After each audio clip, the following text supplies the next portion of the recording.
Hello. नमस्कार साथियों। एक बार फिर से आप सबका स्वागत है कल्प क्लासेज में। मैं मनीष कीचड़ आपके लिए लेकर हाजिर हूँ राजस्थान की कला एवं संस्कृति। जो आपके कल हमने बात की थी, जो राजस्थान के जो वरिष्ठ अध्यापक सेकंड ग्रेड शिक्षक भर्ती है उसके सिलेबस के बारे में कल हमने पहले बात की थी। उसके बाद में हमने आरपीएससी सेकंड ग्रेड में जो प्रथम प्रश्न पत्र होता है उस प्रथम प्रश्न पत्र के एक सब्जेक्ट स्पेशल के बारे में, जो बहुत महत्वपूर्ण सब्जेक्ट है राजस्थान की कला एवं संस्कृति, जिससे आपको एग्जाम में 12 क्वेश्चन पूछे जाते हैं। ठीक है साथियों। तो कुल प्रत्येक प्रश्न 2 नंबर का होता है, आते हैं कुल 24 नंबर के प्रश्न आपके यहाँ से आते हैं। अब हमारा प्रयास रहेगा कि आप यहाँ से अधिक अंक प्राप्त करो, और मिनिमम जो क्राइटेरिया है 40%, 40% क्राइटेरिया क्लियर करने के साथ ही आप यहाँ से स्कोर जनरेट करो, ताकि आप आराम से ना सिर्फ जो आपकी भर्ती परीक्षा की जो कट ऑफ रहने वाली है उसको क्लियर करो, उसके साथ ही आप उसमें रैंक कर भी बढ़ने। ठीक है साथियों। तो रैंक प्राप्त करने के लिए आपको थोड़ी अधिक मेहनत करनी होगी। तो कल हम पढ़ रहे थे राजस्थान के लोक देवताओं के बारे में। राजस्थान के लोक देवताओं में हमने पंचपीरों के बारे में पढ़ा था, और पंचपीर में जो आपके प्रथम लोक देवता थे हमने जिसके बारे में जानकारी प्राप्त की थी, गोगा जी।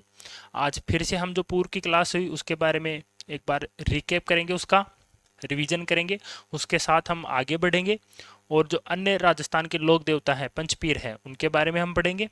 ठीक है साथियों, अधिक समय नहीं गवाते हुए हम अपनी क्लास को स्टार्ट करते हैं।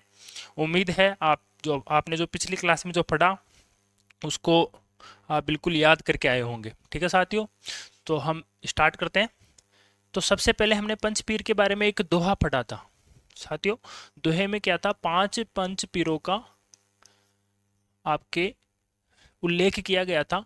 जो पंचपीर थे वो कौन कौन से थे, एक बार हम फिर से ये दोहा को दोहराते हैं। पाबू हरबू राम दे मांगलिया मेहा, पाबू हरबू राम दे मांगलिया मेहा, पांचू पीर पदार्जो गोगा दे जेहा। ठीक है साथियों, यहाँ पर पंचपीरों का आपके उल्लेख किया गया है। उसके बाद में हम गोगा जी के बारे में फिर से एक बार रिकेप कर लेते हैं। इनका जन्म स्थान वो ददेरवा चूरू में है, जबकि इनका जो मेला है वो गोगामेडी हनुमानगढ़ में बढ़ता है। ठीक है साथियों, मेला कब होता है, भाद्रपद कृष्ण पक्ष की नवमी को, जिसे हम गोगा नवमी के नाम से जानते हैं। ठीक है साथियों, आगे इनका जो पिता है वो जेवर जी थे, इनकी माता है वो बांछल दे थे। जब इन दोनों को किसी संतान की प्राप्ति नहीं होती है तो ये एक गोगामेडी में स्थित पहाड़ी, गोगामेडी नामक पहाड़ी के ऊपर जाते हैं। वहां पर इन्हें गुरु गोरखनाथ जी मिलते हैं। उसके पश्चात इनके आशीर्वाद के फल स्वरूप इन्हें गोगा जी के रूप में पुत्र रत्न की प्राप्ति होती है। और जो बचपन में जो गोगा जी की जो शिक्षा दीक्षा है वो यही गुरु गोरखनाथ जी करते हैं। ठीक है साथियों, उसके पश्चात जो इनके समकालीन थे मोहम्मद गजनवी। ठीक है साथियों, मोहम्मद गजनवी जो गुजरात के सोमनाथ मंदिर को लूट कर वापस आ रहे होते हैं, और वापस किस साइड से आ रहे होते हैं, हनुमानगढ़ के रास्ते से होते हुए आ रहे हैं वापस। उसके पश्चात गोगामेडी हनुमानगढ़ में इन जो मोहम्मद गजनवी है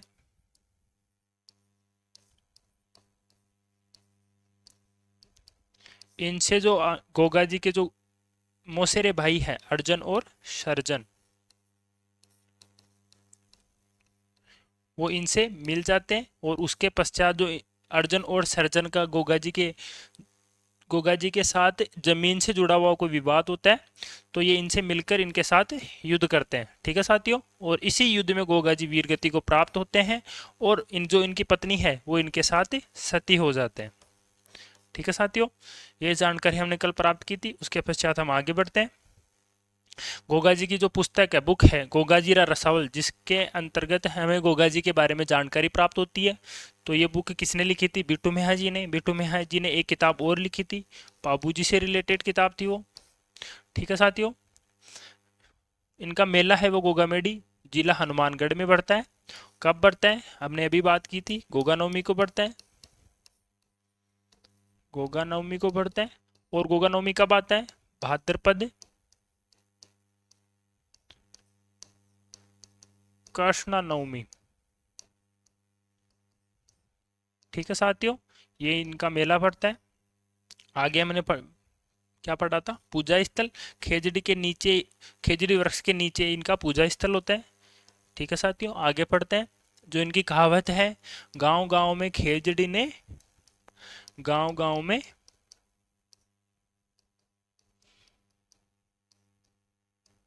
गोगा जी। तो जहां जहां पर खेजड़ी का वृक्ष होता है वहां वहां पर गोगा जी का स्थान होता है। ठीक है साथियों, इनका जो मंदिर है वो ददेरवा चूरू में है। और इसके अलावा इनका अन्य मंदिर है वो गोगामेडी, जो इनकी वीर गति को जहाँ पर ये प्राप्त हुए और जहाँ पर इनका मेला भरता है, गोगामेडी हनुमानगढ़। ठीक है साथियों, तो इनके मंदिर कहाँ कहाँ हैं, एक तो ददेरवा चूरू में है, एक गोगामेडी हनुमानगढ़ में। गोगामेडी हनुमानगढ़ में इनका बड़ा मेला भरता है, तथा ददेरवा चूरू में भी इनका मेला भरता है। जो इनका घोड़ा है वो नीले कलर का है। ठीक है साथियों, जिसे हम जावड़िया के नाम से जानते हैं। इसके अलावा कुछ शब्द थे इनसे जुड़े हुए, एक तो था जाहिर पीर। मुस्लिम समुदाय के लोग इनकी पूजा करते हैं और इन्हें जाहिर पीर के नाम से बुलाते हैं। इसके अलावा एक अन्य नाम था गोगा राखड़ी। जब किसान नई फसल की शुरुआत करते हैं उससे पहले अपने हल की पूजा करते हैं और उसके एक राखी बांधते हैं हल के, तो उस राखी को बोलते हैं गोगा राखड़ी। ठीक है साथियों, यह आपका गोगा जी हो गया। अब हम इसे आगे जो दूसरे पंचपीर हैं उनके बारे में हम जानकारी प्राप्त करेंगे। देख, जैसा कि मैंने बताया साथियों, यहाँ से पर्सन आएगा आपके 100% आएगा। तो आपके लोक देवता और लोक देवियों से वहाँ से 1% बढ़ने की पूर्ण संभावना है। और मुझे उम्मीद है कल आपने जो पढ़ा होगा वो आपको याद होगा। आज फिर से हम आगे बढ़ रहे हैं।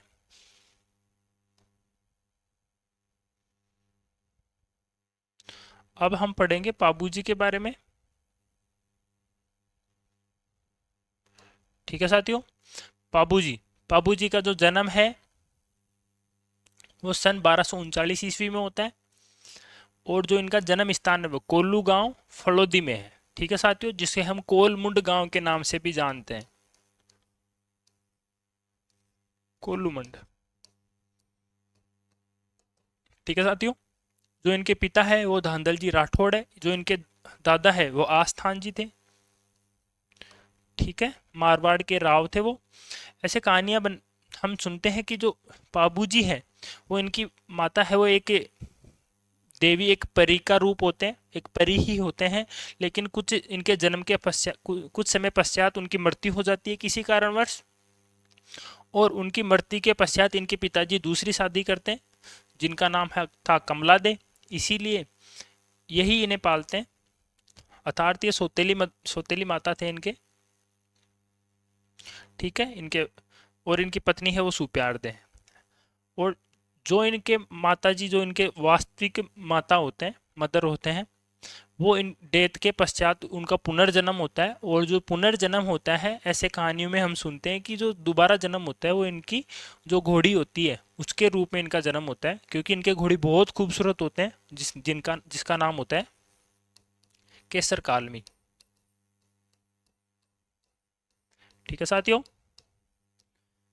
इन चीज़ों को कहानियों के माध्यम से याद रखेंगे तो ये जल्दी याद हो भी जाएंगे और आपके एग्जाम में भी इसका फायदा होगा। ठीक है साथियों,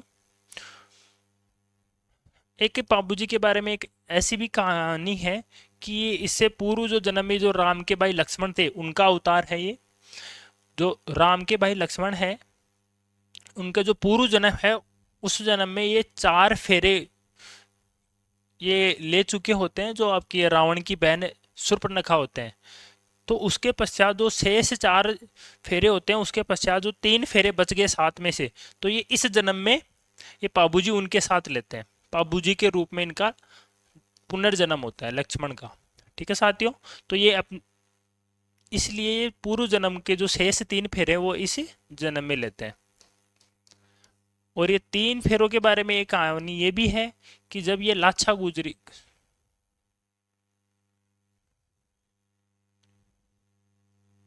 सॉरी, लाछा गुजरी तो आपके जो तेजा जी हैं उनसे संबंधित आते हैं।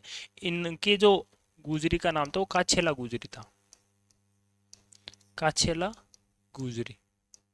ठीक है, जब ये शादी में जा रहे होते हैं जब इनकी बारात जा रही होती है, बारात कहाँ जा रही होती है, जो वर्तमान में पाकिस्तान है वहाँ का जो एक सिंध प्रांत है, उस सिंध प्रांत की राजधानी है उमरकोट। उमरकोट के सूरजमल सोडा की एक पुत्री होते हैं सुप्यारदे, जिसका नाम हम फूलम देवी पढ़ते हैं कि किसी किसी किताब में हम यहाँ पे इनका नाम फूलम देवी देखने को मिलता है। तो जब ये शादी करने के लिए जा रहे होते हैं, तो शादी करने के लिए बारात के ऊपर दूल्हा घोड़े के ऊपर बैठ के जाता है, और जो घोड़ी है उसका नाम होता है केसर कालमी। ये घोड़ी बहुत सुंदर होते हैं। तो जो ये घोड़ी है वो काछेला गुजरी की होती है। तो काछेला गुजरी इनको घोड़ी देने से पहले कहते हैं कि अगर आप हमारी घोड़ी तो लेके जा रहे हो, लेकिन जो पीछे हमारी गायें हैं उनकी रक्षा फिर कौन करेगा? हम घोड़ी के माध्यम से ही इनके उसके ऊपर जो अपनी गायें हैं, हमारी गायें हैं, उनकी देखभाल करते हैं। तो यहाँ से पाबूजी उनको बोलते हैं कि उनको वचन देते हैं कि जब भी आपकी गायों के ऊपर कोई संकट आए, आप तुरंत मुझे एक मैसेज भेज देना, मैं तुरंत आपकी गायों को बचाने के लिए आ जाऊंगा। तो जब ये अपने विवाह में बैठे होते हैं, विवाह इनका चल रहा होता है, तो 3 फेरों के पश्चात इनके मैसेज आता है कि काछेला गुजरी इनको मैसेज भेजते हैं कि इनकी गायों को कोई चुरा के लेके जा रहा है। और चुराने वाला शादी में नाराज कौन होता है? जीजा या फूफा। तो इनके जीजा कौन थे? जिंदराव खिची। तो जिंदराव खिची इनकी गायों को चुरा के लेके जा रहे होते हैं। तो ये बीच अपने विवाह के बीच में से आते हैं 3 फेरों के पश्चात, और जिंदराव खिची के साथ युद्ध करते हैं। और युद्ध में ये इन गायों को तो बचा लेते हैं, लेकिन स्वयं वीर गति को प्राप्त हो जाते हैं। ठीक है साथियों। और वीर गति को प्राप्त होने के पश्चात जो इनकी पत्नी है फूलम दे, जिनका नाम सुप्यार दे भी हमें कहीं मेल देखने को मिलता है, वो इनके साथ सती हो जाते हैं। ठीक है साथियों, एक बार फिर से रिकैप कर लीजिए। इनका जन्म होता है सन 1239 ईस्वी में होता है। कहाँ होता है? कोल्लू गांव फड़ोदी में होता है। इनके पिता है वो धांधल जी राठौड़ है। इनकी माता है वो कमला दे है। इनके जो पौत्र हैं, इनके जो दादाजी हैं, ये किसके पुत्र होते हैं? आस्थान जी, मारवाड़ के राव आस्थान जी होते हैं। जो पत्नी है वो सुप्यारदे होते हैं, जिनको हम फुलमदे के नाम से भी जानते हैं। वो कहाँ के होते हैं? उमरकोट, जो वर्तमान में पाकिस्तान के सिंध प्रांत की राजधानी है। और उनके पिता कौन होते हैं? महाराजा, जो वहाँ के राजा सूरजमल सोडा। ठीक है साथियों, अब हम आगे बढ़ते हैं। जो इनका प्रमुख जो मुख्य मंदिर और जो तीर्थ स्थल है वो कोल्लू गांव ही है, जो इनकी जन्मस्थली भी है।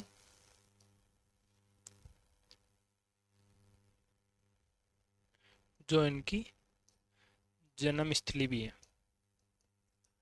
ठीक है साथियों, इनको किसका अवतार माना जाता है? जैसा कि मैंने अभी बताया, इनको लक्ष्मण का अवतार माना जाता है। इसके अलावा ये ऊंटों के रक्षक देवता के रूप में भी जाने जाते हैं। जब प्लेग की बीमारी आई तो उन्होंने ऊंटों की उस प्लेग की बीमारी से रक्षा की थी। जो इनके प्रमुख अनुयायी होते हैं वो थोरी जाति के लोग होते हैं। ये बात हमें पता चलती है नैणशीरी ख्यात के अनुसार।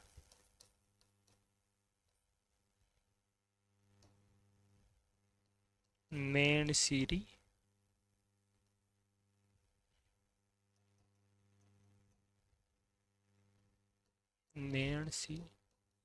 ख्यात। ठीक है साथियों, ये बात हमें पता चलती है नैणशीरी ख्यात। ये किसने लिखी थी? मुहणोत नैणसी ने। मुहणोत नैणसी कौन थे? राजस्थान के अबुल फजल। अबुल फजल कौन थे? जल्दी जल्दी याद करो साथियों, अबुल फजल कौन थे? अकबर के 9 रत्नों में से एक रत्न थे, जिन्होंने कौन सी बुक लिखी थी? आयने अकबरी। ठीक है साथियों, तो ये क्या करते हैं, इनके जो अनुयायी होते हैं वो थ्योरी जाति के लोग होते हैं। ऐसा कहानियों में देखने को मिलता है कि जो 7 थ्योरी भाई होते हैं, 7 थ्योरी भाई होते हैं, इन 7 थ्योरी भाइयों को ये क्या करते हैं? आश्रय प्रदान करते हैं। ठीक है साथियों, इसलिए ये प्रसिद्ध है, सॉरी, इसलिए ये इनके अनुयायी है। इनका मेला है वो चैत्र अमावस्या को पड़ता है। जो साल का जो हिंदी महीनों में जो नई साल की स्टार्ट होती है, प्रारंभ होता है, वो चैत्र महीने से ही होता है। तो नया साल का प्रारंभ होते ही 15 दिन पश्चात अमावस्या के दिन इनका मेला बढ़ता है। कहाँ बढ़ता है? कोल्लू गांव में बढ़ता है। जो इनका प्रतीक चिन्ह है वो भाला लिए अश्वारोही घुड़सवार के रूप में है। इनकी घोड़ी है उसका नाम केसर कालमी है, जिसका जिक्र हम पहले भी कर चुके हैं। आगे बढ़ते हैं। उनकी जो रचनाएं हैं वो पाबू जी के गीत है, वो किसने लिखे? बांकीदास जी ने। बांकीदास जी कौन थे? वो मानसिंह के दरबार में थे। इन्होंने मानसिक से संबंधित अनेक किताबें लिखी हैं। बांकीदासरी ख्यात भी एक प्रसिद्ध किताब है। बाकी अन्य किताब जब हम बांकीदास जी और जो साहित्य के बारे में पढ़ेंगे तब हम इनके बारे में बात करेंगे। ठीक है साथियों। पाबू जी के गीत किसने लिखी? पाबू जी के गीत किताब किसने लिखी? बांकीदास जी ने लिखी। पाबू जी के छंद, पाबू जी के छंद किसने लिखे? मेहाचारण ने लिखे। मेहाचरण वही है जिनके बारे में हमने अभी पढ़ा था, बिट्टू मेहा जी। ठीक है साथियों। बिट्टू मेहा जी ने अन्य कौन सी किताब लिखी? गोगाजीरा रसावल।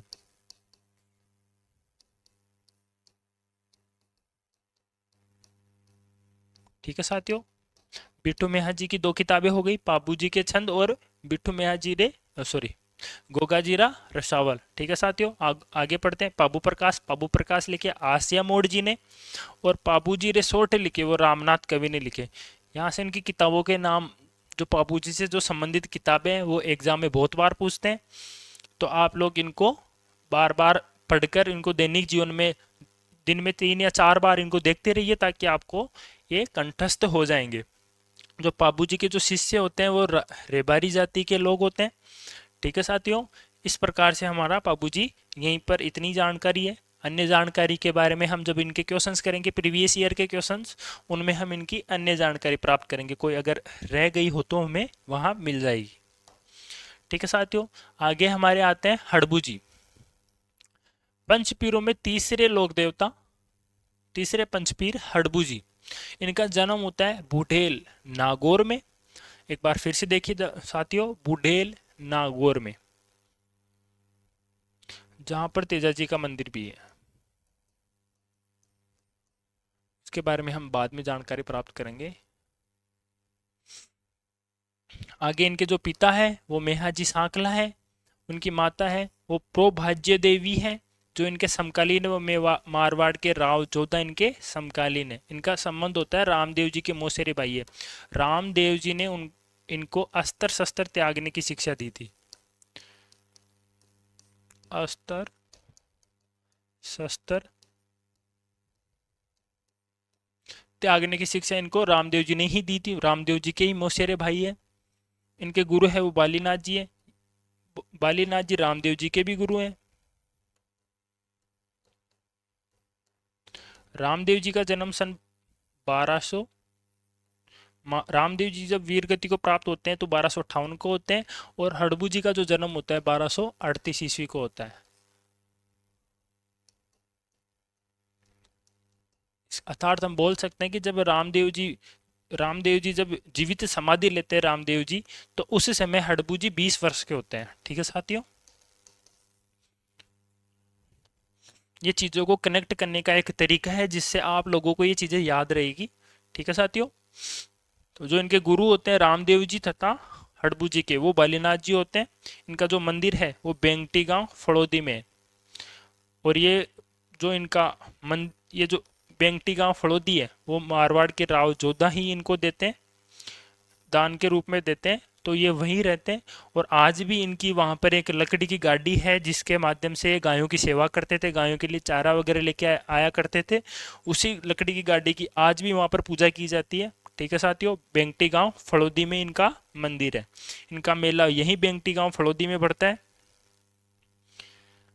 और वो कब बढ़ता है? भाद्रपद कृष्ण षष्टमी को।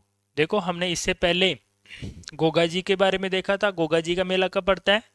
भाद्रपद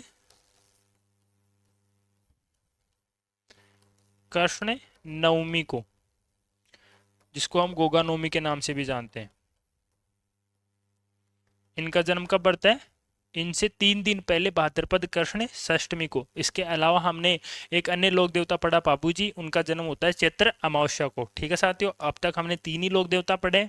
इनके जो मंदिर हैं, इनके जो मेले हैं, इनके बारे में आप बार बार देखते रहिए ताकि आपको ये याद हो जाए और एग्जाम में आपका इनका प्रश्न गलत नहीं हो। नहीं तो एग्जाम में आप देख के बैठोगे, जब एग्जाम दे रहे होगे प्रश्न देखोगे, आप बोलोगे हाँ मैंने देखा था, इसको अंडरलाइन भी किया था मैंने, मेरी कॉपी में मेरे नोट्स में ये उस जगह पे लिखा हुआ है, मैंने बहुत बार पढ़ा है, लेकिन वहाँ पे आपको एग्जाम में याद नहीं आएगा। तो इन चीज़ों को आप बार बार जितना हो सके उतना रिकेप कीजिए। ठीक है साथियों, इनका मेला है वो भाद्रपद कृष्ण षष्ठमी को आता है। इनके जो पुजारी होते हैं वो सांखला जाति के लोग होते हैं। ये वो लाइन आपको जो मैंने बताई थी। इनकी लकड़ी की गाड़ी की पूजा आज भी वहाँ होती है। कहाँ होती है? बेंगटी गांव फलोदी में। ये बेंगटी गांव किसने दिया था? राव जोधा ने इनको दान स्वरूप दिया था। ठीक है साथियों, रामदेव जी के मौसेरे भाई होते हैं। गुरु रामदेव जी तथा हड़बू जी दोनों के जो गुरु होते हैं वो बालीनाथ जी होते हैं। इनके पिताजी होते हैं वो मेहाजी सांखला होते हैं। ठीक है साथियों, अब हम आगे बढ़ते हैं। देव जी, ठीक है, रामदेव जी, रामदेव जी आपके जो रुणीजा हैं वहीं के हैं। इनकी जो जन्म स्थली है वो आपके जो बाड़मेर की जो शिव तहसील है वहाँ के उडू काश्मीर गांव की है। साथियों, मैं आपसे उम्मीद करता हूँ कि आप इन चीज़ों को बार बार रिवाइज करोगे। इन्हीं चीज़ों से आपको फ़ायदा मिलेगा। एग्ज़ाम में आपको ये बिल्कुल याद आएगा कि ये चीज़ें पढ़ी हुई है, लेकिन जब तक आप रिवाइज नहीं करोगे तब तक आपको इनका परफेक्ट आंसर नहीं मिलेगा। इसलिए अपने आप को परफेक्ट बनाने के लिए इन चीज़ों का बार बार रिवाइज कीजिए। इसी से आपको फ़ायदा मिलेगा और एग्ज़ाम में आपको किसी चीज़ का समस्या का सामना नहीं करना पड़ेगा। ठीक है साथियों, अब हम रामदेव जी के बारे में पढ़ते हैं। रामदेव जी का जन्म है वो उडुक आसमेर गांव, शिव तहसील, बाड़मेर 1352 ईस्वी में हुआ। इनके पिता है वो अजमाल जी तंवर हैं। इनकी माता है वो मेणा दे हैं। इनकी जो पत्नी है वो नेतल दे हैं, जो कि उमरकोट के दलजी सोडा की पुत्री है। उमरकोट कहाँ है? आपके पाकिस्तान का जो सिंध प्रांत है उसके राजधानी है। ठीक है साथियों, जो आपका उमरकोट है वो पाकिस्तान के सिंध प्रांत है, उसकी राजधानी है। उसके बाद में हम चलते हैं आगे। ये किसके समकालीन है? ये जो मल्लीनाथ जी हैं उनके समकालीन है। इनके गुरु हैं वो बालीनाथ जी हैं। बालीनाथ जी और किसके गुरु हैं? हड़बू जी हैं। हड़बू जी कौन थे? इनके मौसेरे भाई थे।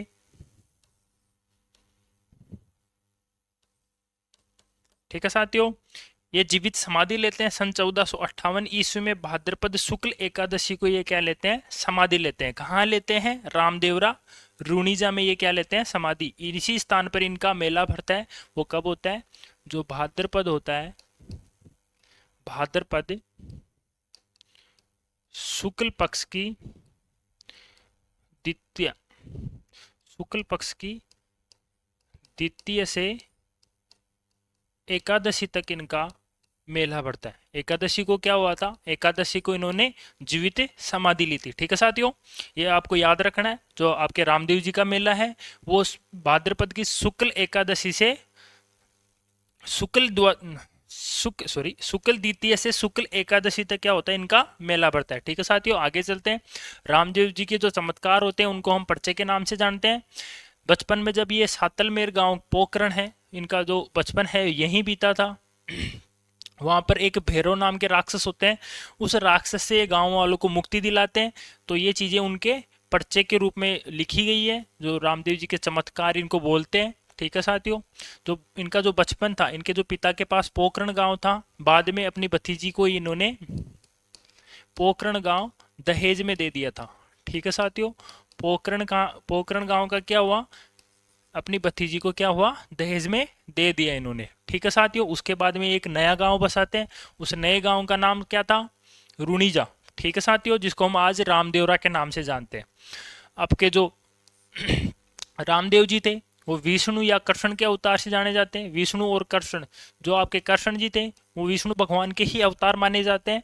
अतः रामदेव जी को विष्णु या कृष्ण के अवतार बोला जाता है। ठीक है साथियों, मुस्लिम इन्हें रामसा पीर के नाम से जानते हैं। ये आप याद रखना साथियों, एग्जाम में आपसे पूछा जा सकता है रामदेव जी को मुस्लिम किस नाम से जानते हैं। ठीक है, किस नाम से पूजे जाते हैं। ठीक है साथियों, आगे मैंने बताया आपको इनका मेला भाद्रपद शुक्ल द्वितीय से एकादशी तक इनका मेला भरता है। रामदेव जी खुद एक बहुत पढ़े लिखे और लेखक और कवि थे, तो उन्होंने स्वयं ने 24 वाणियां नाम की बुक लिखी थी। इनकी बुक का क्या नाम था? 24 वाणियां। ठीक है साथियों, इनका जो झंडा है, झंडे को हम क्या बोलते हैं? नेजा।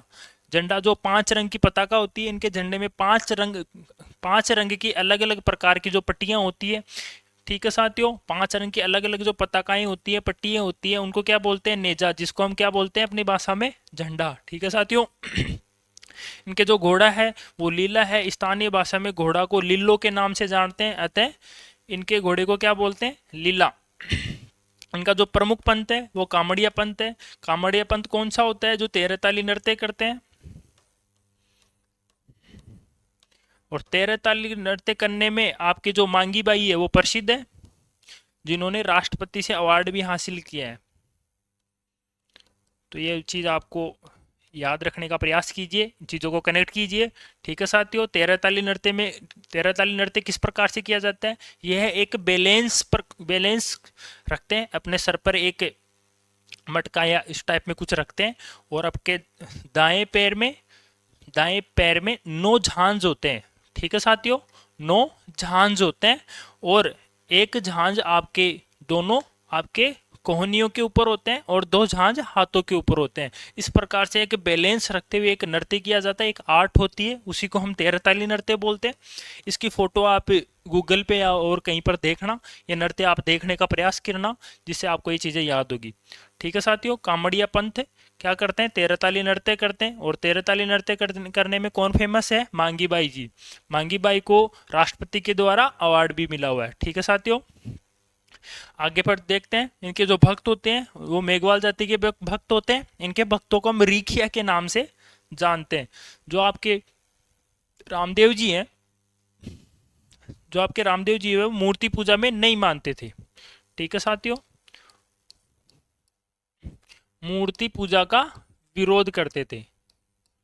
रामदेव जी ने मूर्ति पूजा का विरोध किया था, अतः इसलिए हम इनको क्या बोलते हैं? पूजत पत्थर उम्र सब खोई। पत्थर को पूज पूज कर सभी ने अपनी उम्र खो दी।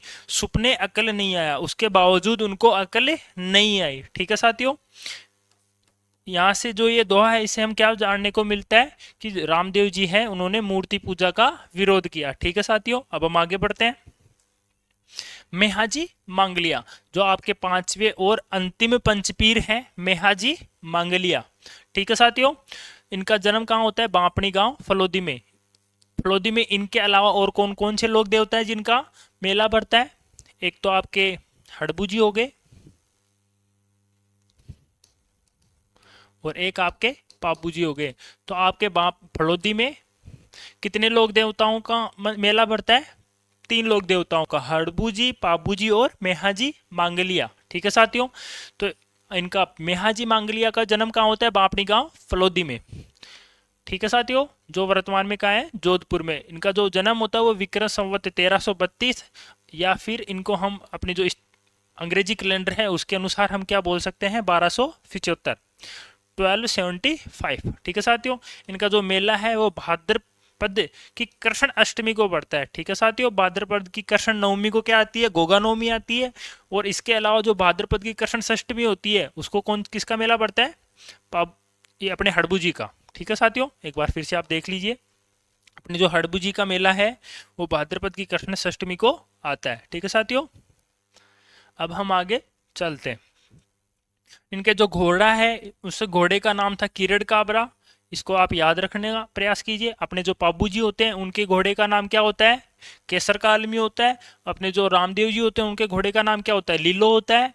और अपने जो गोगा जी होते हैं उनके घोड़े का नाम होता है जावड़िया। ठीक है साथियों, एक बार फिर से देख लीजिए, अपने जो गोगा जी होते हैं उनके घोड़े का नाम होता है जावड़िया। अपने जो पाबू जी होते हैं उनकी घोड़ी का नाम होता है केसर कालमी।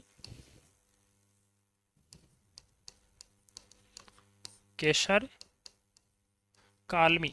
अपने जो रामदेव जी होते हैं उनके घोड़े का नाम होता है लीलो।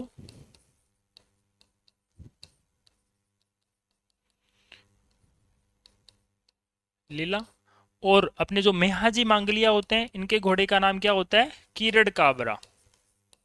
इन चीज़ों को एक जगह लिख लीजिए ताकि आपको याद रखने में आसानी हो। ठीक है साथियों, इसके बाद में हम चलते हैं रावचुंडा। रावचुंडा इनके समकालीन होते हैं, जिन्होंने इनको कौन सा गांव? बापणी गांव क्या दिया था? दान में दिया था, जिसका सार संभाल कौन करते थे? मेहाजी मांगलिया। इनका जो ननिहाल होता है वो मंडोर के प्रतिहार होते हैं।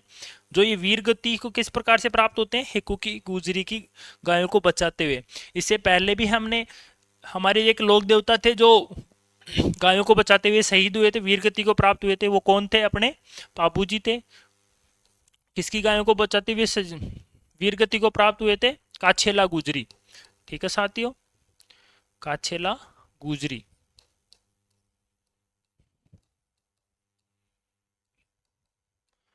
और आपके जो तेजाजी हैं, जिनके बारे में अभी अभी हम पढ़ेंगे, तेजाजी भी गायों को बचाते हुए शहीद होते हैं, वीर गति को प्राप्त होते हैं। उनकी वो लाछा गुजरी की गायों को बचाते हुए क्या होते हैं, वीर गति को प्राप्त होते हैं।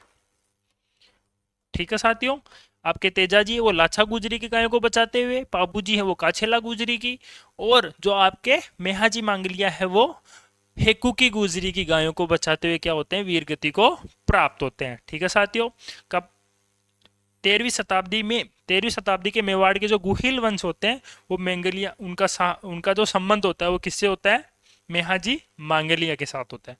ठीक है साथियों, जो मांगलिया शाखा है उनका संबंध किससे होता है, मेहाजी मांगलिया से। ठीक है साथियों, अब हम आगे बढ़े, एक बार फिर से देख लीजिए। इनका जो जन्म होता है वो बापनी गांव फलोदी में होता है। कब होता है, 1332 विक्रम संवत और 1275 ईस्वी में होता है। इनका जो मेला है वो भाद्रपद कृष्ण अष्टमी को पड़ता है। कहाँ पड़ता है, बापनी गांव जोधपुर में। इनका जो घोड़ा है वो, घोड़े का नाम क्या है, किरण काबर है। इसके अलावा हमने अन्य जो गोगा जी के घोड़े का नाम क्या था, कागू जावड़िया। बापू जी के घोड़े का नाम क्या था, केसर कालमी। रामदेव जी के घोड़े का नाम क्या था, लीलो। अपने मेहा जी के घोड़े का नाम क्या था, किरण काबरा। ठीक है साथियों, इनके जो समकालीन होते हैं वो रावचुंडा होते हैं, जो इनको बापनी गांव जोधपुर इनको जो संभालने के लिए देते हैं। इनका जो ननिहाल होता है वो मंडोर के प्रतिहार होते हैं, जो वीर गति को प्राप्त होते हैं खेकू की गुजरी की गाय को बचाते हुए। ठीक है साथियों, नेक्स्ट अब के आते हैं तेजाजी। एक बार इसके बारे में हम कहानी बोलते हैं कि तेजाजी जब लाछा गुजरी की गायों को बचाने के लिए जा रहे होते हैं, ठीक है साथियों, तो इनको रास्ते में सर्प एक नाग देवता मिलते हैं। वो इनको खाने के लिए आते हैं, तो ये उनके साथ प्रार्थना करते हैं कि अभी मैंने किसी को, लाछा गुजरी नाम की किसी महिला को वचन दिया था कि उनकी गायों को बचाने के लिए मैं हमेशा आपके साथ तत्पर रहूँगा आपके लिए। तो ये बोलते हैं कि अभी मुझे उनको बचाने के लिए जाने दीजिए, जब मैं वापस आ जाऊंगा तब आप अपना कार्य कर लेना।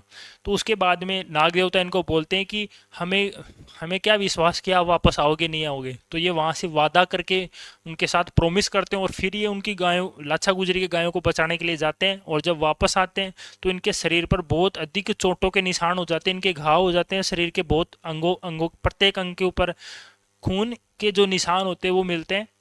उसके पश्चात नाग देवता इनको बोलते हैं कि आपके शरीर पर तो पहले से ही पूरे शरीर पर घाव के निशान हैं, तो मैं आपको कहाँ पर, आपका जो सर्पदंश है वो कहाँ पर दूं। तो ये अपनी जीभ निकालते हैं और उसके ऊपर उनका सर्पदंश आशीर्वाद स्वरूप ले लेते हैं।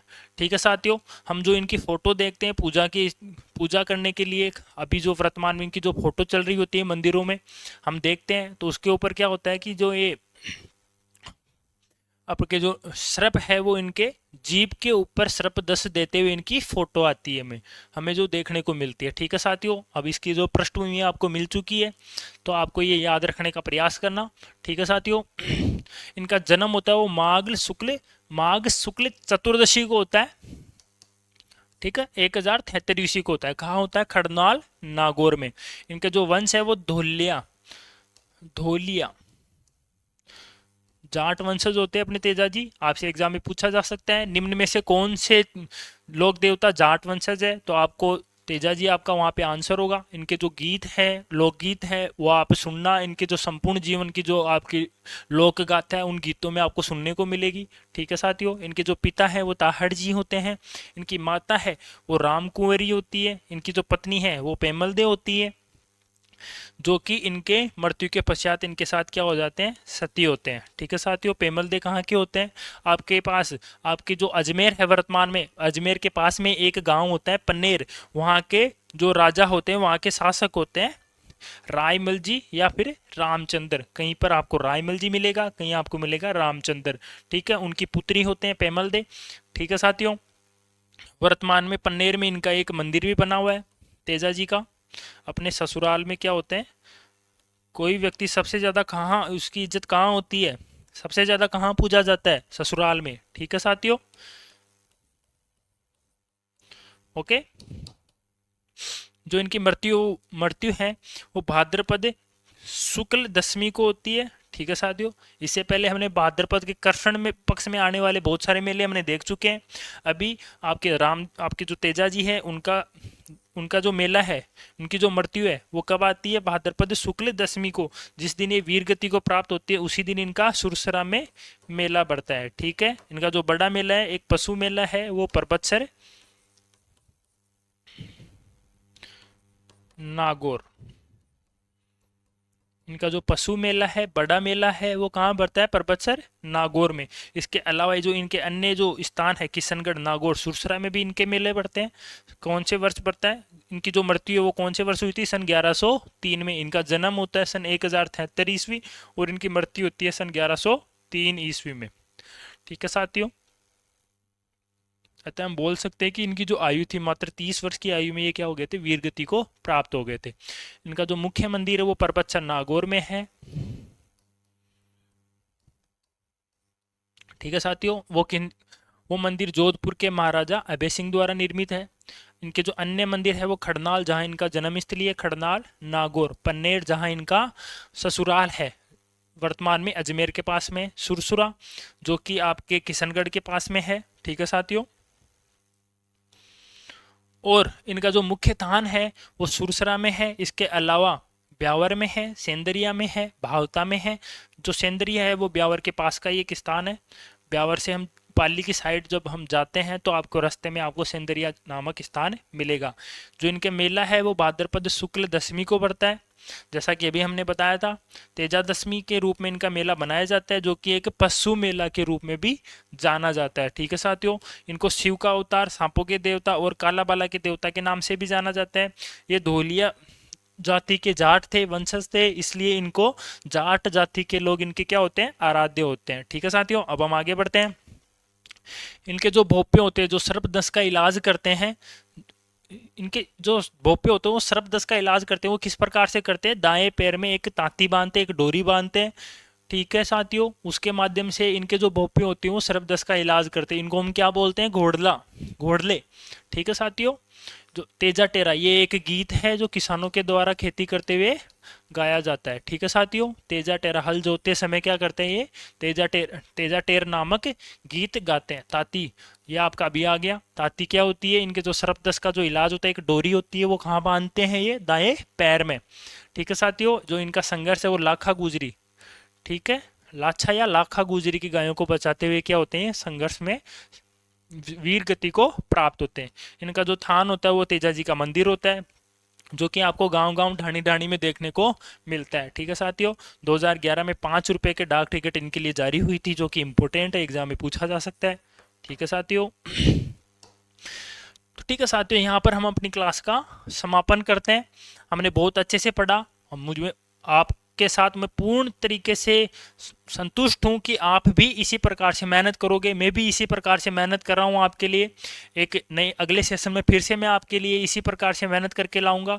जब आपका ये टॉपिक कंप्लीट हो जाएगा, ख़त्म हो जाएगा, उसके पश्चात हम क्या करेंगे, जो पूर्व की एग्ज़ाम में जो प्रश्न पूछे गए हैं उनको हम इसी सेशन में शामिल करेंगे और हमें इन प्रश्नों को करने का प्रयास करेंगे। ठीक है साथियों, यहाँ से आपका 1 नंबर का प्रश्न आएगा, उसके हमें छोड़ना नहीं है। हम उसको पूर्ण रूप से कंठस्थ करके ही आगे बढ़ेंगे और मैं उम्मीद करता हूँ कि आपका एग्ज़ाम में यहाँ से प्रश्न बिल्कुल गलत नहीं होगा और आप कल क्लासेज के साथ बने रहिए। ठीक है साथियों, इसी के साथ इस सेशन का हम अंत करते हैं।